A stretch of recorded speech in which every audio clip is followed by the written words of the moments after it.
যে বিদ্যালয়গুলো সামনে বার্ষিক পরীক্ষা, বিদ্যালয়গুলোর কি পরিস্থিতি এখন। নির্বাচনের কাজ আমি একজন শিক্ষক হিসেবে বলছি, আমি দীর্ঘদিন ধরে করে আসছি। নির্বাচনের আগে, নির্বাচনের দিন সেখানে শিক্ষকরা সামান্য বিএলওর কাজে ভীষণ আতঙ্কিত হয়ে যাবে তা নয়। আতঙ্কটা হলো এত স্বল্প সময়ে শিক্ষকদের ওপর চাপ আসছে এই কাজটা তুলে দেওয়ার জন্য।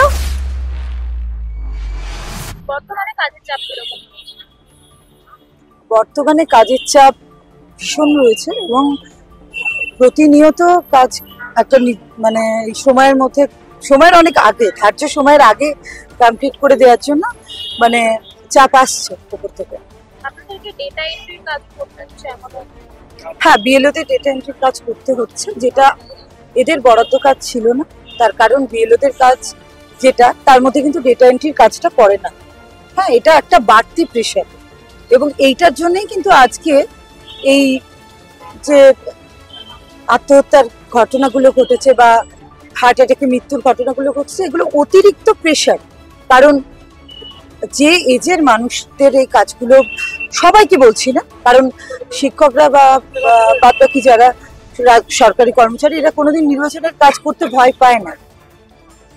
তার কারণ বরাবর শিক্ষকরা নির্বাচনের কাজ করে এসছে এবং বিএলওর কাজও অতীতেও করেছে, কিন্তু এবার খুব অল্প সময়ের মধ্যে একটা বিশাল পরিমাণ কাজের বোঝা তাদের উপর চাপানো হয়েছে। এবং এমন অনেক রয়েছে যাদের হয়তো কারোর 6 মাস চাকরি, কারোর হয়তো 1 বছর চাকরি, তাদের একটা সার্টেন এজে তারা পৌঁছে গেছে, সেখানে তাদের পক্ষে এই রকম মানে টেকনিক্যাল হয়ে কাজ করাটা একটু চাপের।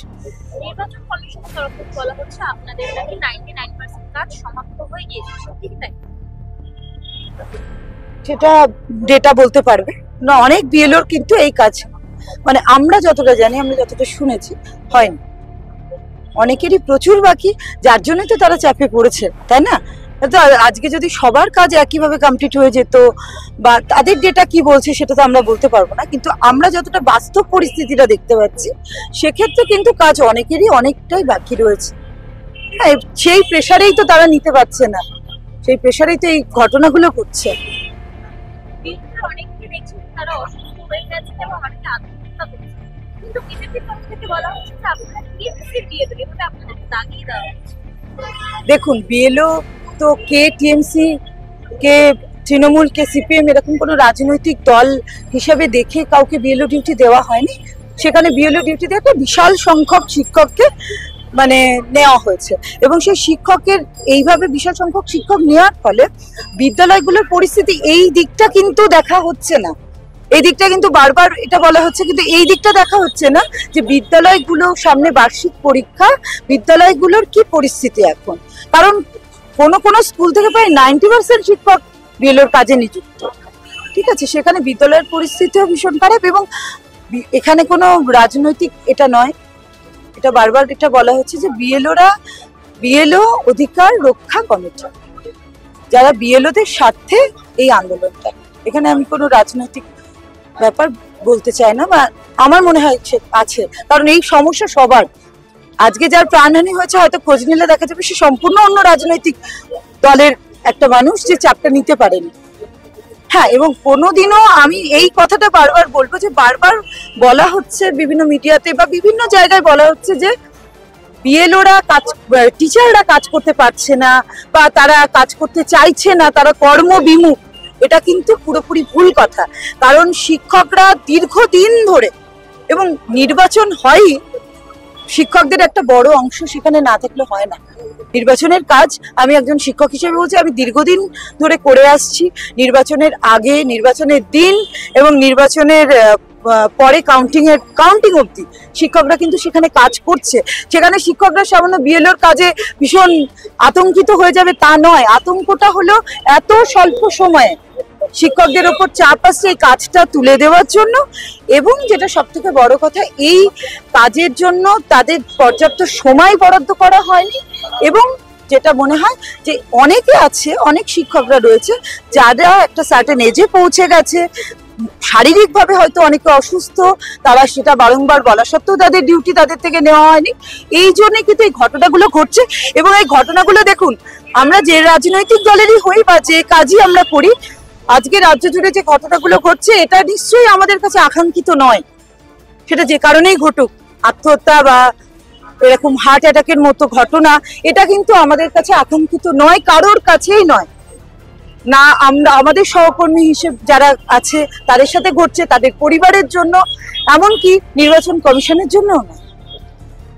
অবিলম্বে আমরা চাই যে এই কাজের সময়সীমাটা হয়তো আর একটু বাড়ানো উচিত, এবং এটা এই ব্যাপারটাকে সহানুভূতি সহকারে দেখ, এইটুকুই আমাদের দাবি। সোশ্যাল মিডিয়ায় আরো একটি পোস্ট দেখা যাচ্ছে যে বিএলওরা যেরকমটা বলছে তাদের কাজের চাপ, এই কাজের চাপ থেকে প্রাইভেট সেক্টর, যেগুলো বেসরকারি সংস্থা, সেখানে প্রতিনিয়তই থাকে। দেখুন, একটা কথা বলি, এই ধরনের কথাবার্তা আসছে সোশ্যাল মিডিয়ার কথা নিয়ে এখানে কিছু বলবো না, কারণ সোশ্যাল মিডিয়াতে সবসময় একটা ভাইস ভার্সা ব্যাপার চলে। যখন একটা যে কোনো ইস্যু নিয়ে যখন কোনো কথা হয়, সবসময় একটা বিরোধী জিনিস আপনারা পাবেন। এখন বাই চয়েস কেউ প্রাইভেট সেক্টরকে বেছে নিয়েছে, বা বাই চয়েস বা বাই কি বলবো ইচ্ছা, বা কারোর স্বপ্ন শিক্ষকতা, কারোর স্বপ্ন সরকারি কর্মচারী হওয়া, কারোর স্বপ্ন হয়তো বেসরকারি কর্মচারী হওয়া। এখানে চাপ কার কি আসবে সে জেনেই কিন্তু সেই কাজটা করছে। আমরা যেমন শিক্ষকতার কাজ করছি, আমরা জানি শিক্ষকতার কাজের সাথে সাথে, এবং এই কথাটা যারা বলে যে শিক্ষকদের অ্যাডিশনাল কাজ করতে হয় না, সারা বছর ধরে শিক্ষকদের বিভিন্ন রকম অ্যাডিশনাল কাজ করতে হয়। সেক্ষেত্রে আমি বারবার বলবো, শিক্ষকরা কর্মবিমুখ নয়, বা তারা বলেনি যে আমরা বিএলওর কাজ করব না।